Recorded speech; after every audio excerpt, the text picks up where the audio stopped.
What's up, guys? Welcome to GoGo Motoring YouTube channel. This is going to be the 6th video of a series of what you need to know videos I'm making on several BMW Z cars. In the first video, I told you what you needed to know about the first BMW Z car, the BMW Z1, a limited production vehicle with vertically retractable doors that was produced from 1989 until 1991. In the second video, I told you about the second BMW Z car, the BMW Z3, BMW's first mass-produced Z car. In the third video, I told you about the BMW Cult Classic, the BMW Z4 M Coupe. In the fourth video, I told you about the BMW Z8, the most expensive, exclusive, and arguably the most beautiful BMW Z car ever made. And if you're watching my channel, chances are that you have likely seen my first What You Need to Know video on the first generation BMW Z4, the E to85, which is my own car, the 2003 BMW Z4 3.0i. If you want to know more about the BMW Z4 platform, I would suggest you watch that video first before you watch this one, because that video focuses more on the first generation BMW Z4 platform in general. This video will be specific to the BMW Z4 M Roadster, the last BMW Z M car that BMW produced.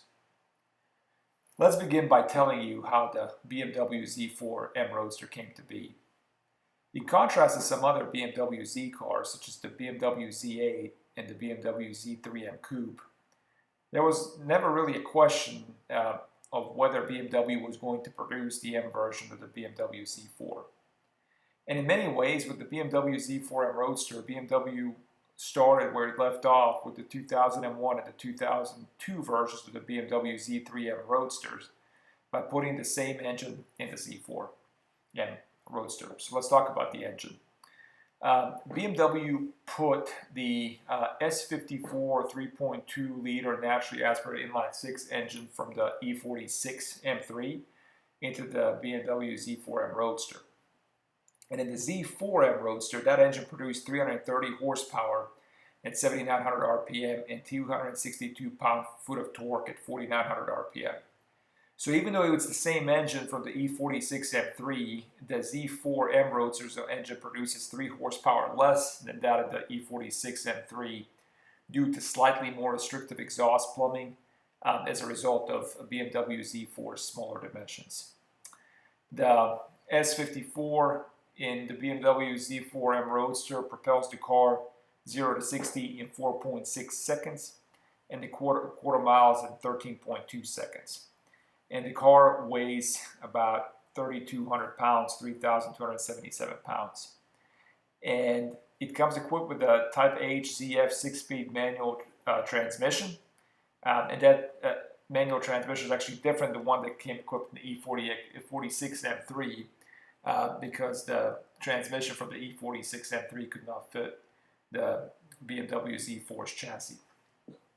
So let's talk about the chassis of the BMW Z4 M Roadster. First, in contrast to the regular Z4, the Z4 M Roadster uses a limited slip differential that came equipped in the E46 M3, and it also uses the hydraulic power steering in contrast to the electronically powered steering in the regular Z4. So that's the sort of a big difference between the Z4 M car and the regular Z4.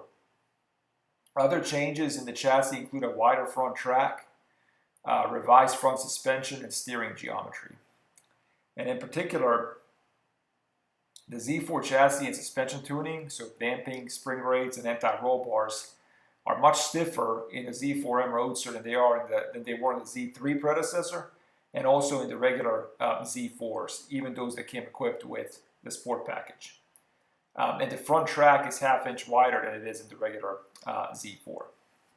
It also has forged aluminum lower control arms from the E46 M3. So let's talk about the sales of the BMW Z4 M Roadsters and the coupes for that matter. There were 4,275 Z4 M coupes produced worldwide and 5,070 M Roadsters. And of that number, 1,815 M coupes came to the North American market and 3,042 M Roadsters came to the North American market. So we'll talk about the Z4 M Coupe in the next video, but it is more of a collector's car than the Z4 M Roadster is, simply because there were effectively only half as many sold in the United States in comparison to the Roadster. So let's talk about the reaction that this car received when it was released. And as you can imagine, when this car was released, it was immediately compared to the Porsche Boxster S. I mean, that was its direct rival, that was its direct competition.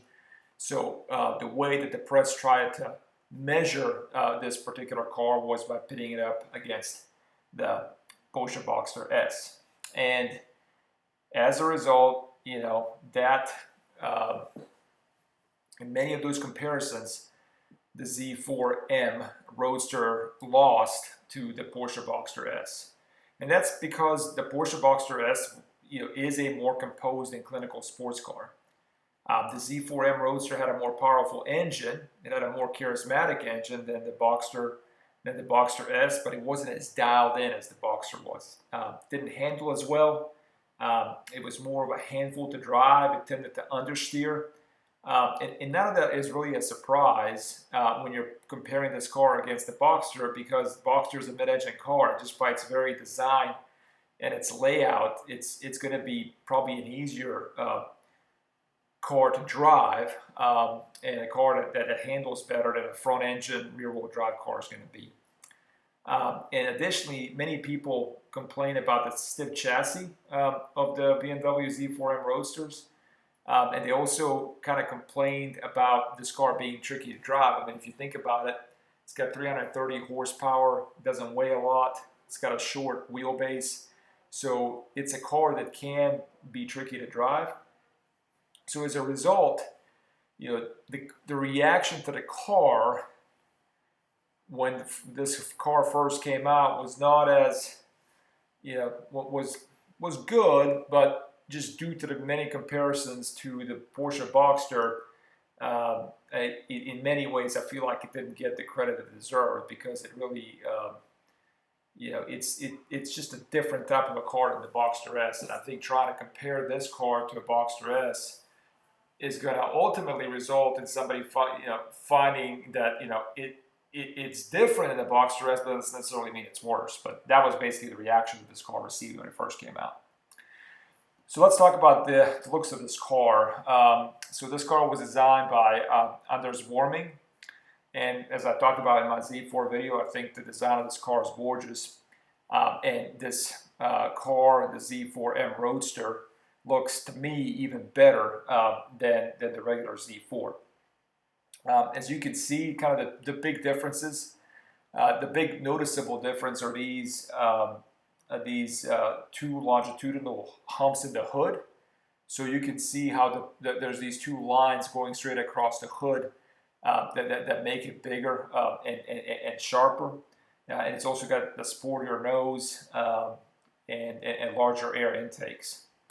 The car also, the other difference really, so from the front, you've got those changes in the hood, you've got the different air intakes, and then from the back, you have the quad exhausts that come. So 4 chrome exhaust tips in the back of the car, and there's also a black diffuser in the back. So that makes the car look a little bit more aggressive, a little more sportier than the regular Z4.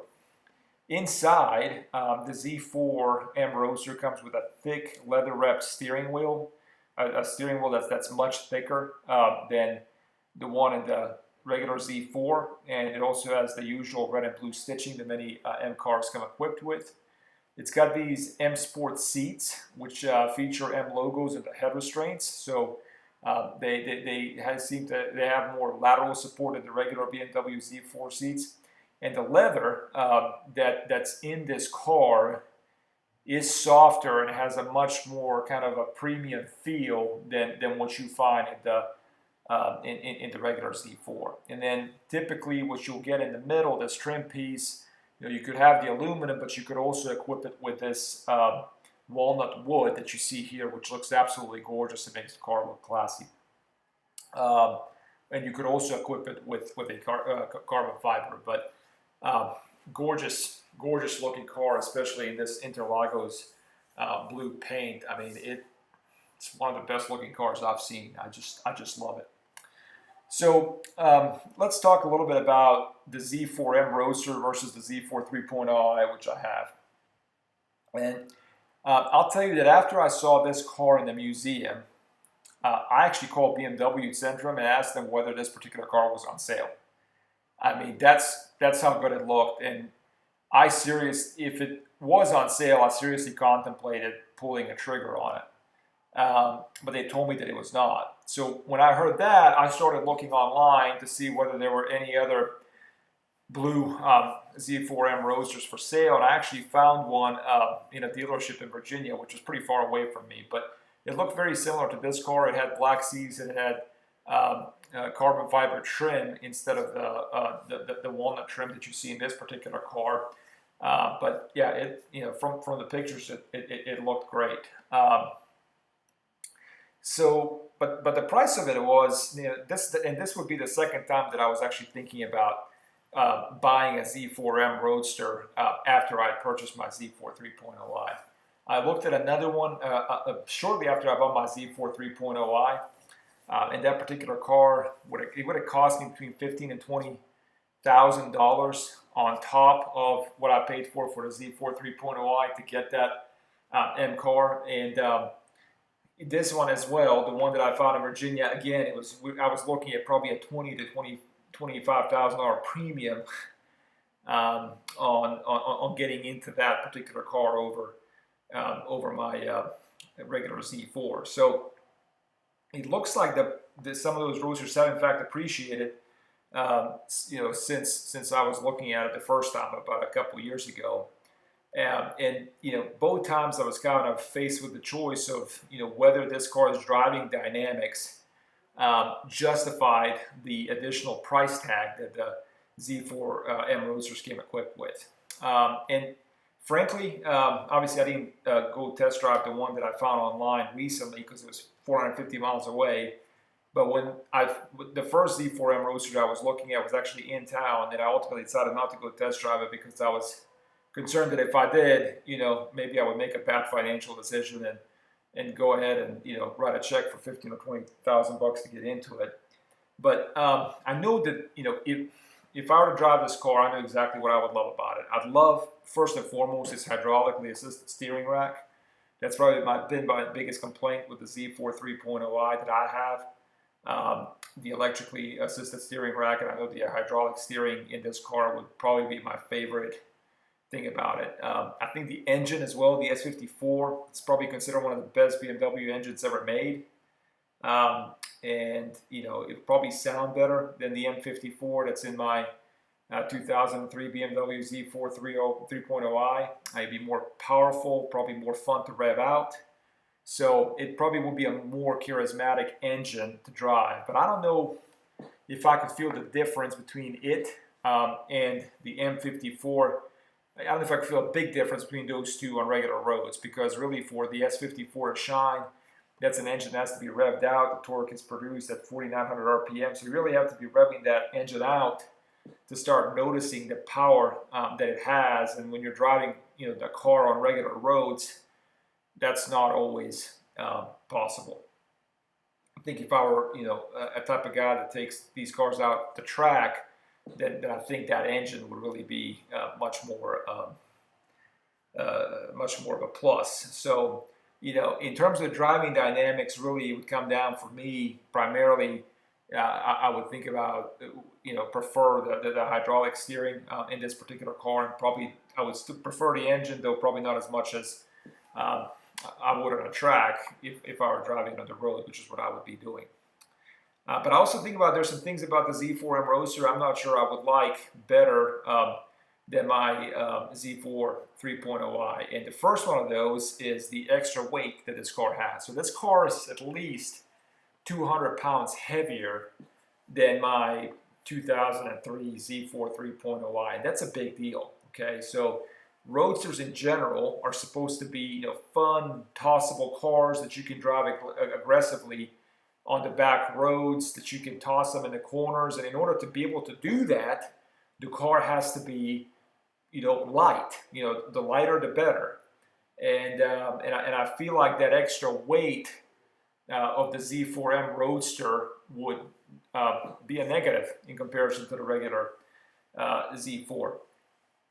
And I also, the other thing that I wouldn't like about the Z4 M Roadster in comparison to my 3.0i is that by all accounts, it is a more dangerous car to drive. I mean, I enjoy spirited driving, but I want that to be done in a safe manner. And the last thing that I would want to do is, is to get in a car that's more dangerous to drive and, get into an accident and crash the car. So the fact that it is more of a handful, and more of a dangerous car to drive than the regular 3.0i is, I consider that a negative. And then the other thing that I wouldn't be happy about if I were owning a Z4M Roadster in comparison to the regular 3.0i is the extra maintenance. The S54 requires regular valve adjustments, and it's just it being an M engine, being having more horsepower, being more high strung, would definitely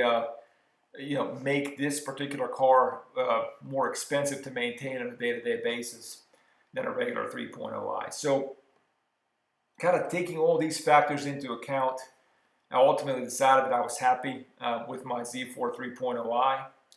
It was really all the car that I needed for the function that I wanted it to serve, which was a fun roadster that I could take on the back roads on nice sunny days. And that as a result, the extra $15,000 to $20,000 or more that I would have to pay to upgrade to a Z4 M Roadster wasn't worth it to me. And I completely understand those people for whom it will be worth it to spend the additional $15,000 to $20,000, but for me that wasn't the case.